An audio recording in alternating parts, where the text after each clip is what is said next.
श्री हनुम ओम श्री विघ्नेश्वराय वरदाय सुरप्रियाय लंबोदराय सकलाय जगत्विताय नागाननाय श्रुतियज्ञविभूषिताय गौरीसुताय गणनाथ नमो नमस्ते। श्री गणपते नमो नमः।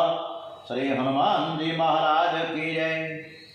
ओम मनोजवं मारुततुल्यवेगं जितेन्द्रियं बुद्धिमतां वरिष्ठं वातात्मजं वानरयूथमुख्यं श्रीरामदूतं शरणं प्रपद्ये। श्री हनुमान जी महाराज की जय।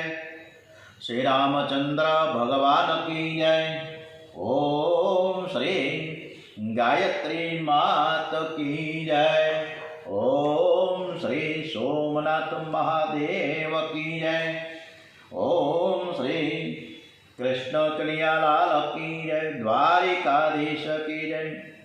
डोंगरे जी महाराज की जय। श्री सुखदेव जी महाराज की जय।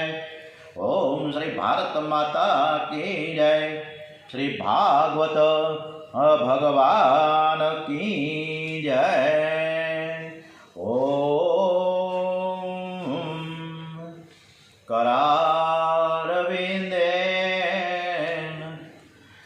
पदारविंदं मुखारविंदे विनिवेशयन्तं वटस्य पत्रस्य पुटेशयान्नं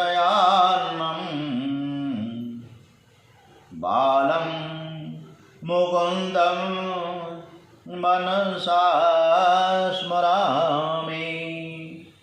આજે ચોથા સ્કંદમાં આપણે વિસર્ગ લીલા તરફ પ્રવેશ કરીએ છીએ।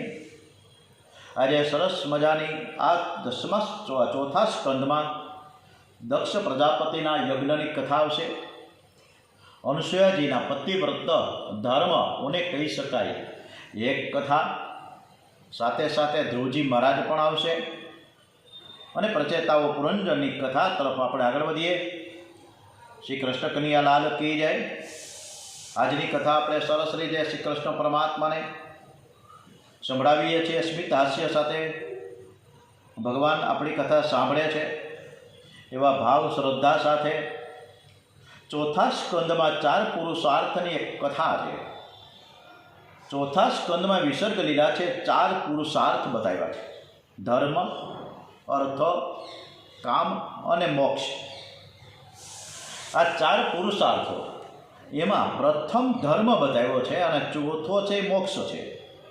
અને ધર્મ અને મોક્ષની વચ્ચે અર્થ અને કામ, ધર્મ અને મોક્ષની વચ્ચે અર્થ અને કામને રાખવામાં આવ્યો છે। બતાવવામાં એ આવ્યું છે કે અર્થ અને કામ ધર્મ અને મોક્ષને અનુસરીને પ્રાપ્ત કરવાના છે। ધર્મ અને મોક્ષ આ બંને પુરુષાર્થ મુખ્ય છે, બાકીના 2 અર્થ અને કામ ગૌણ છે। ધર્મ વિરુદ્ધનો કોઈ પણ પુરુષાર્થ સફળ થતો નથી। સૌથી પ્રથમ પુરુષાર્થ ધર્મ છે।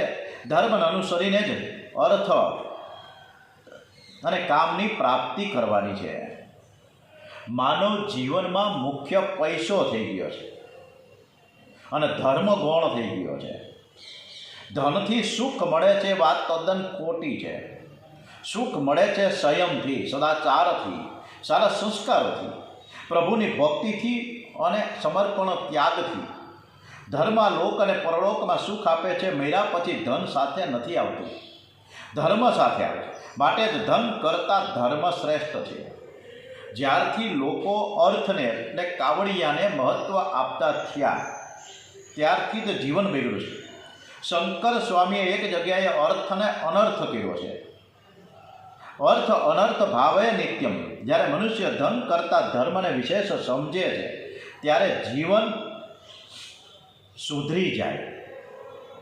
મનુષ્યનો શત્રુ બહાર છે જ નહીં, પણ એ આપણા મનની અંદર ઘર કરીને બેઠા છે। અને આ અંદરના શત્રુઓને જો આપણે મારીએ તો જગતમાં કોઈ શત્રુ આપણી પાસે રહેશે જ નહીં। સર્વમાં સદભાવ રાખીએ તેને જ સત્કર્મનો અધિકાર મળે છે। કોઈ પણ મનુષ્ય માટે કુભાવ ન રાખવો, કોઈ પણ માનવને કામ ભાવથી જોશો નહીં, જગતના પ્રત્યેક સ્ત્રી પુરુષને ભગવત ભાવથી જુઓ. કુભાવ એટલે કામભાવ, જ્યારે સદભાવ એટલે ઈશ્વરનો ભાવ.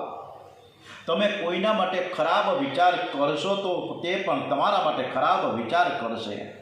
શરીર બધાના જુદા જુદા છે, પણ અનેક શરીરોમાં ઈશ્વર તો એક જ છે.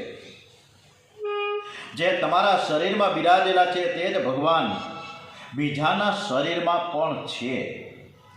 ફૂલની માળામાં ફૂલ અનેક છે, પણ અનેક ફૂલોમાં ધાગો તો એક જ છે, દોરો તો એક જ છે.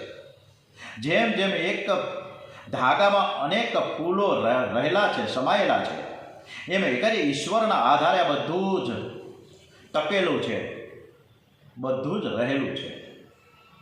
સર્વમાં પરમાત્મા એક છે. તમે સર્વમાં સદભાવ રાખશો તો લોકો તમારા માટે સદભાવ રાખશે. કુભાવથી મન બગડે છે. આ અંગે એક સરસ મજાનું ડોંગરેજી મહારાજે એક દ્રષ્ટાંત આપ્યું છે કે એક નગરમાં એક રાજા અને એનો પરમ મિત્ર નગર શેઠ. આ નગર શેઠ છે એ સુખડના લાકડાનો વેપાર કરતો હતો.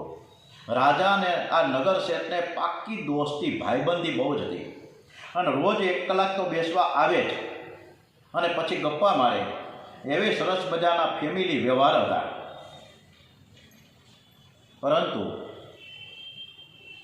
એક વખત એવો સમય આવ્યો કે એ નગરની આસપાસ 1 વર્ષ, 2 વર્ષ, 3 વર્ષ વરસાદ ના પડ્યો. એકદમ દુષ્કાળ. હવે નગર શેઠને ચિંતા થઈ કે દુષ્કાળ છે તો મારો વેપાર તો થાય નહીં, કોણ લે? કોઈની પાસે અત્યારે પૈસા તો હોય નહીં. ત્યારે બહુ જ ચિંતામાં હતા. રોજ મળતા હતા નગર શેઠને, રાજા રોજ મળે, પણ આ એનું દુઃખ એ રાજા પાસે કહી નહોતા શકતા. હવે એકવાર સવારના વહેલી પરોઢીએ 4 વાગે નગર શેઠ ચિંતામાં અટારીમાં બેઠા હતા. ત્યાં એને એક વિચાર આવ્યો કે જો રાજાનું મરણ થાય, મારા ભાઈબંધ રાજા છે એનું મરણ થાય, મૃત્યુ પામે, તો એને અગ્નિ સંસ્કારમાં મારા બધા જ આ સુખડના લાકડાઓ છે ને, એના રાજાના મંત્રી છે, સેનાપતિ છે, દિવાન છે, એ બધા મારા પાસેથી લેવા આવશે અને મારે ખરીદી કરશે અને મારો વેપાર થઈ જાય. મારા બધા જ લાકડા ખપી જશે અને પાછો હું ધનાઢ્ય બનીશ, કારણ કે પાયમાલ થઈ ગયો 3 વર્ષમાં. તો આવો એક વિચાર હાલતો હતો. હવે આ બાજુ જ્યારે સવારના 4 વાગે નગર શેઠ એના મકાનની અટારીમાં આ પ્રકારની જે વિચાર ચાલતો હતો, ત્યાં જ રાજાને પણ સેવા કરતા હતા અને સવારના 5 વાગે ઉઠીને ત્યારે પૂજામાં એનું મન નહોતું લાગતું, સેવામાં મન નહોતું લાગતું. વિચાર કરવા લાગ્યા કે મારો આ દોસ્તાર છે નગર શેઠ છે લૂચો, અને અત્યારે દુષ્કાળ છે, અત્યારે મારા ખજાનાને પણ ધીમે ધીમે ધીમે ધન ઓછું થતું જાય છે. એટલે જો આ નગર શેઠ મારો દોસ્તાર, મારો ભાઈબંધ મરી જાય ને, તો એનું બધું જ ધન જેટલું છે એટલું તો હું મારા રાજમહેલમાં લઈ લઉં. આમ બંને સવારના 4 વાગે અને 5 વાગે ને શિવા પૂજાના અટારીએ બેઠા બેઠા 2 જણા વિચાર કરે છે.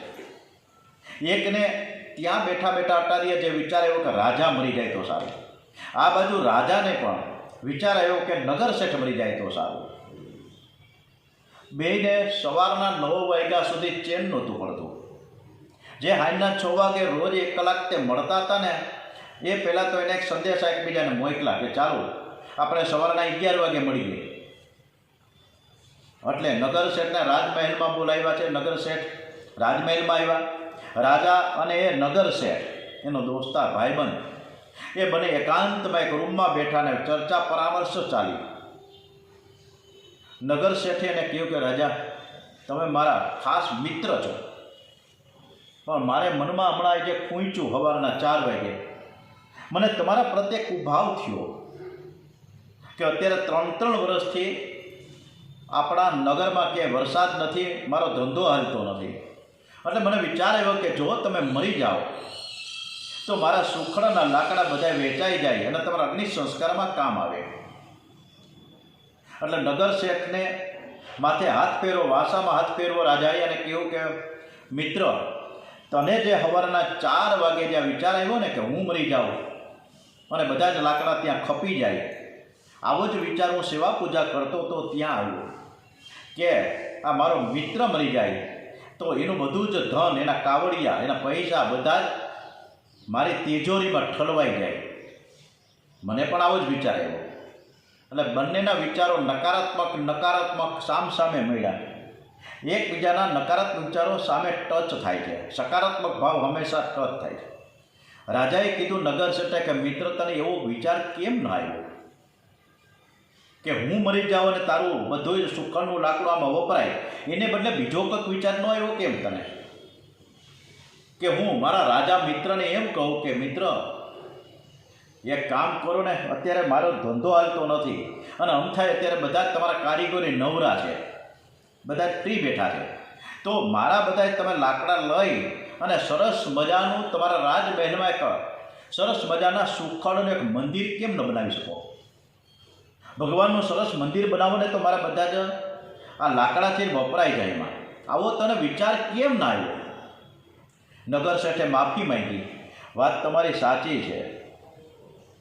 જો આવું મેં વિચાર્યું હોત તો સારું હતું, તો તમારા ચંદનના સુખડના જે લાકડાને છે એના દરવાજા બનાવવું, ઠાકોરજીને સરસ હિંડોળા બનાવી દો, સિંહાસન બનાવવું, બહુ સરસ.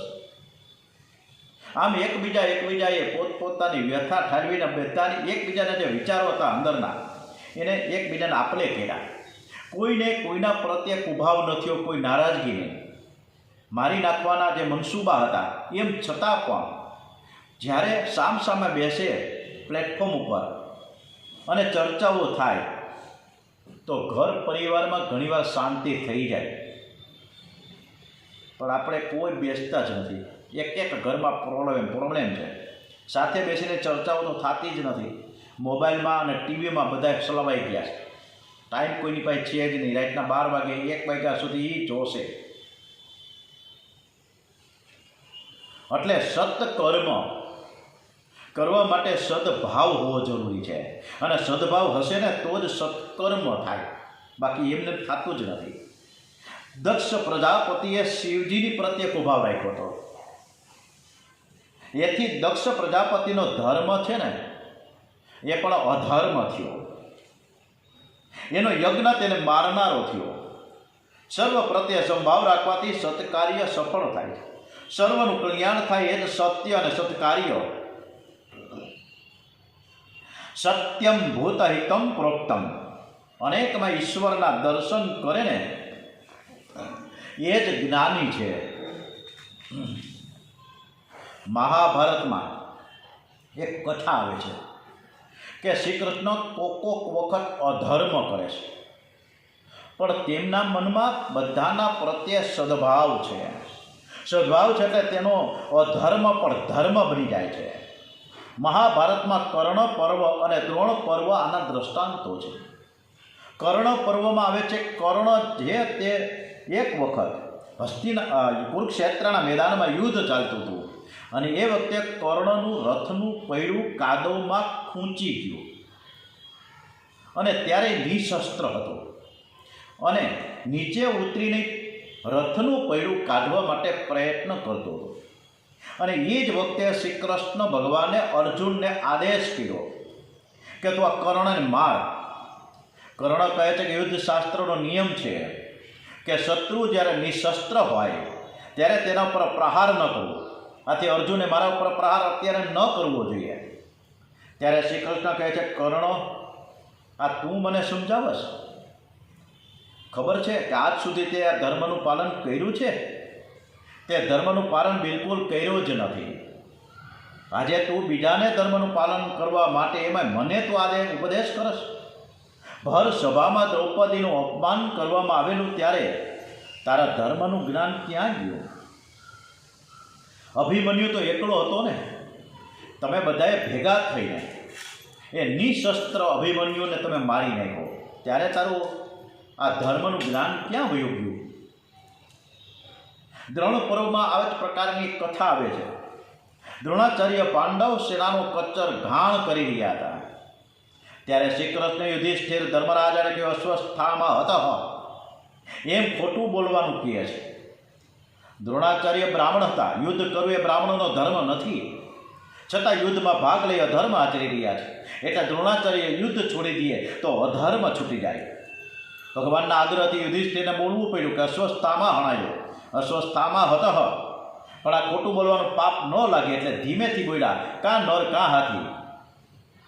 પણ છેલ્લા શબ્દો કોઈને ન સંભળાયા એટલે પ્રભુએ જોરથી શંખનાદ કર્યો અને ખરેખર શબ્દો કોઈને સંભળાયા જ નહીં. દક્ષ પ્રજાપતિએ યજ્ઞ કર્યો છે, પણ એ યજ્ઞ શિવજી પ્રત્યે કુભાવ રાખીને કર્યો છે, એક દ્વેષ ભાવથી કર્યો છે. એટલે અધર્મરૂપી એ યજ્ઞ થયો અને આ જ યજ્ઞ દક્ષને મારનારો થયો.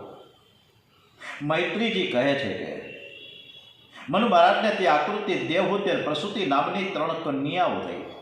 આકૃતિનું લગ્ન રુચિ પ્રજાપતિ સાથે થયું, દેવહૂતિનું લગ્ન કરદમ ઋષિ સાથે થયું અને તેમને ત્યાં 9 દીકરીઓ થઈ. 9 દીકરીઓને 9 ઋષિઓ સાથે પરણાવેલી પ્રસૂતિનું લગ્ન દક્ષ પ્રજાપતિ સાથે થયેલું. અત્રિ, અનસૂયાથી દત્તાત્રેય, દુર્વાસા અને ચંદ્રમા નામના 3 પરમ યશસ્વી પુત્રો થયા. એ અનુક્રમે વિષ્ણુ, શિવજી અને બ્રહ્માજીના અંશથી ઉત્પન્ન થયા. વિદુરજી પૂછે છે કે આ વિષ્ણુ ભગવાન, શિવજી મહારાજ અને બ્રહ્માજી મહારાજ અત્રિ મુનિને ત્યાં શું કરવાની ઈચ્છાથી અવતાર લીધા હતા? એ કથા તો મને વિસ્તારથી કહો. ત્યારે મૈત્રીજી કહે છે કે પુરુષ અત્રિ જેવો તપસ્વી અને સ્ત્રી અનુસૂયા જેવી તપસ્વીની બને તો આજે પણ દત્તાત્રેય આવવા તૈયાર છે.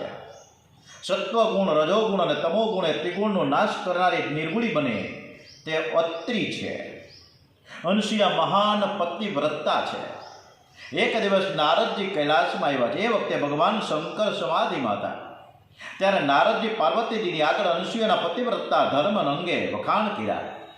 આથી પાર્વતીજી નારાજ થાય છે. નારાજ થયા કે શિવજી સમાધિથી જાગ્યા એટલે પાર્વતીજીએ કહ્યું, તમે કોઈ પણ હિસાબે અનસૂયાના પતિવ્રતાપણાનો ભંગ થાય એવું કંઈક કરો. ત્યાંથી નારદજી વૈકુંઠ લોકમાં ગયા છે અને લક્ષ્મીજીને મળ્યા. એને લક્ષ્મીજીની આગળ પણ અનસૂયાજીના પતિવ્રતા ધર્મના ખૂબ વખાણ કર્યા. આથી લક્ષ્મીજી પણ વિષ્ણુ ભગવાનને સમજાવીને અનસૂયાના પતિવ્રતાપણાનો ભંગ થાય તેમ કરવા માટે તૈયાર કર્યા. છેલ્લે નારદજી સાવિત્રી પાસે ગયા. એમને પણ તે અનસૂયાના વખાણ કરીને ઉશ્કેરે છે. સાવિત્રીજી બ્રહ્માજીને અનસૂયાના પતિવ્રતાપણાનો ભંગ કરવા માટેનો ઊભા કર્યા, તૈયાર કર્યા છે. શંકર, વિષ્ણુ અને બ્રહ્મા, વિષ્ણુ અને મહેશ આ 3 દેવો ચિત્રકૂટમાં પહોંચ્યા છે. 3 સાથે મળીને સાધુ સ્વરૂપે ભિક્ષા માંગવા માટે અનસૂયાજીના આશ્રમમાં પહોંચ્યા. ત્યાં જઈને ભિક્ષાની માંગણી કરે છે, પણ માંગણી એવી કરવામાં આવી કે અનસૂયાજી નગ્ન થઈને ભિક્ષા આપે તો તે ભિક્ષા લેવા તૈયાર છે. અનસૂયા વિચાર કરે, જો નગ્ન થઈને હું ભિક્ષા આપું તો મારા પતિવ્રતા ધર્મનો ભંગ થાય અને ભિક્ષા ન આપું તો આંગણે આવેલા અતિથિ પાછા જાય અને મને મહાન પાપ લાગે. નગ્ન થઈને ભિક્ષા આપો એવો પ્રભુએ માંગણી કરી છે. એટલે કે વિષ્ણુ પ્રભુને વાસના રહિત થઈને ભિક્ષા આપે કહેવાનું તાત્પર્ય એમ છે. આમાં અનસૂયાજીએ ધ્યાન થયું અને ધ્યાનમાં ખબર પડી કે આ બ્રહ્મા, વિષ્ણુ અને મહેશ આ 3 દેવતાઓ અહીં મારી પાસે આવ્યા છે. અંજલિ છાંટી. 3 દેવો બાળકો બની ગયા. પતિવ્રતામાં એવી શક્તિ છે કે અનસૂયાજીએ 3ને પારણામાં પધરાવ્યા છે. આ બાજુ પાર્વતીજી, લક્ષ્મીજી અને સાવિત્રીજી વિચાર કરવા લાગે કે અમારા પતિદેવો અહીંથી અનસૂયાજીને પતિવ્રતાપણાનો ભંગ કરવા માટે, પરીક્ષા કરવા માટે ગયા છે, પણ ઘણો સમય થઈ ગયો, પાછા નથી આવ્યા. ક્યાં હશે? શોધવા નીકળ્યા. ત્રણેય દેવીઓ ચિત્રકૂટમાં આવી ત્યાં તેમને નારદજી મળ્યા છે. નારદજી પાસેથી તેમને ખરી હકીકત જાણવા મળે છે. તેથી તેઓ અનસૂયાજીને ત્યાં પહોંચ્યા. એણે ત્રણેય દેવીઓ જઈને અનસૂયાજી સમક્ષ માફી માંગી છે કે અમે તમારી માફી માંગીએ છીએ, તમે અમને ક્ષમા આપો. અમારાથી આ ભૂલ થઈ ગઈ કે તમારી પતિવ્રતાપણાનો ભંગ કરવા માટે અમે અમારા પતિઓને તમારી પાસે મોકલ્યા છે. હવે કોઈ દિવસ અમે કોઈ પતિવ્રતા સ્ત્રીને નહીં પજવીએ. અને એવામાં અત્રિ ઋષિ પધારે. એ અનસૂયાને પૂછે છે કે આ 3 બાળકો કોણ છે? ત્યારે અનસૂયા કહે છે કે આ 3 મારા છોકરાઓ છે. અને આ 3 છોકરાઓની આ જે ઊભી છે એ બધી 3ની વહુઓ છે. ત્યાર પછી જળ છાંટ્યું. 3 દેવતાઓ બ્રહ્મા, વિષ્ણુ અને મહેશ અશ્લી સ્વરૂપમાં આવ્યા છે. આ 3 દેવોનું તેજ ભેગું થવાથી ગુરુ દત્તાત્રેય બોલીએ છે. ગુરુ દત્તાત્રેય ભગવાન કી જય પ્રગટ થયા છે. ગુરુ દત્તાત્રેય માર્ગદર્શન આપનાર છે અને તેથી જ તેનો જન્મ માર્ગશીર્ષ માસમાં થયો છે. માર્ગદર્શન ગુરુ કૃપા વગર મળતું નથી. મનુ મહારાજની 3જી દીકરી પ્રસૂતિ દક્ષ પ્રજાપતિને પરણાવી છે. એમને 16 કન્યાઓ થઈ. એમાંથી 13 ધર્મને, 1 અગ્નિને, 1 પિતૃગણને અને 16મી કન્યા જે સતી, એ જે સતી નામની કન્યા છે એ શિવજીને પરણાવેલ છે. ધર્મની 13 પત્નીઓ છે. શ્રદ્ધા, દયા, મૈત્રી, શાંતિ, તુષ્ટિ, પુષ્ટિ, ક્રિયા, ઉન્નતિ, બુદ્ધિ, મેઘા, લજા, તિતિક્ષા અને મૂર્તિ. આ 13 ગુણોને જીવનમાં ઉતારે તો તેનો ધર્મ સફળ થાય છે. આ 13 ગુણો સાથે લગ્ન કરશો તો જરૂર પ્રભુ આવશે. ધર્મની પહેલી પત્ની શ્રદ્ધા છે. ઈશ્વરમાં શ્રદ્ધા રાખો. ધર્મની પ્રત્યેક ક્રિયા શ્રદ્ધાથી જ કરજો. હવે એક દિવસ નામદેવજી મહારાજ, આપણે નામદેવજી મહારાજને ખૂબ સરસ મજાની અદ્ભુત કથા છે. આ નામદેવજી મહારાજની કથા એટલી બધી આપણને રોચક અને મનભાવન છે કે આપણને સાંભળવાનું મન થાય કે જો ભક્તિમાં દ્રઢતા હોય તો ભગવાન જાતે આવે છે દૂધનો કટોરો પીવા માટે. આ પ્રકારની જે કથા છે, આ કથા આપણે આવતીકાલે રવિવારના દિવસ ઉપર રાખીશું. આજે કથાને વિરામ આપીએ. ઓમ શ્રી કૃષ્ણ કનૈયાલાલ કી જય. ઓમ નમો ભગવતે વાસુદેવાય. ઓમ શ્રી કૃષ્ણ કનૈયાલાલ કી જય. શ્રી બાલકૃષ્ણલાલ કી જય. શ્રી ડુંગરેજી મહારાજ કી જય. ભાગવત ભગવાનજી મહારાજ કી જય. શ્રી સોમનાથ મહાદેવ કી જય. ઓમ શ્રી ભારત માતા કી જય. ઓમ નમો ભગવતે વાસુદેવાય. ઓમ નમઃ પાર્વતી પતે. હર હર હર હર મહાદેવ.